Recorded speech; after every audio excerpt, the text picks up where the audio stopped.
Good. You're here. Can you believe it's December 25th?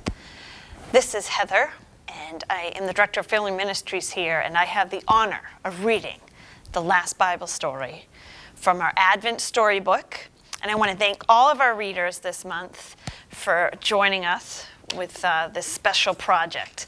So, it is with my absolute pleasure that I read to you Day 25, The Promised Son.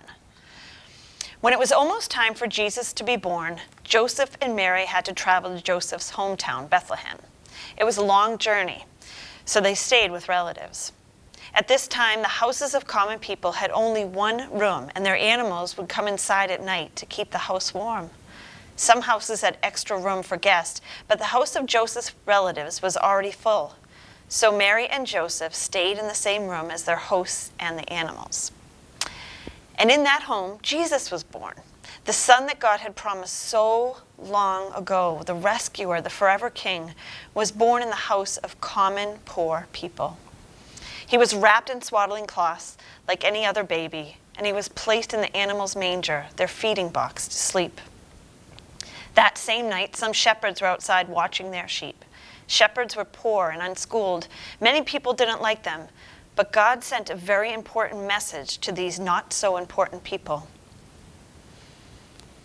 God's angel came to the shepherds and said, "I bring you good news of great joy that will be for all the people.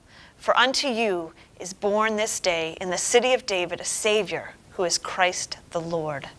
Suddenly a great number of angels appeared. Their glory and light filled the dark night.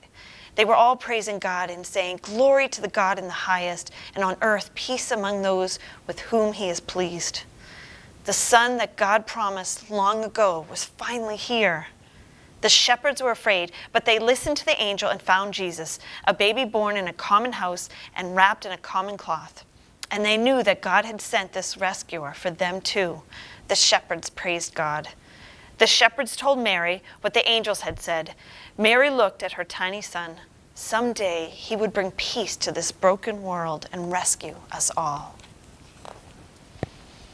Others came to see the new king. Wise, rich men from the east saw a star rise in the sky. They knew it pointed to the King of the Jews, descendants of the Israelites God had rescued long ago. The wise men lived far away, but this king was special. He came to bless all the families of the earth. They traveled all the way to Bethlehem and found Jesus. When they saw him, they fell down and worshiped him. They brought the King of Kings expensive gifts. The promised son came to rescue all people. Israelite or not, rich or not, Jesus came to bring joy, hope, and peace. He came to be our sacrifice, to die in our place for our sin. He came to be our king, to defeat evil and death, and make everyone and everything good and new again. Come and see the promised son. Who did Jesus come to rescue? Thank you again for joining us, and we wish you a very, very Merry Christmas.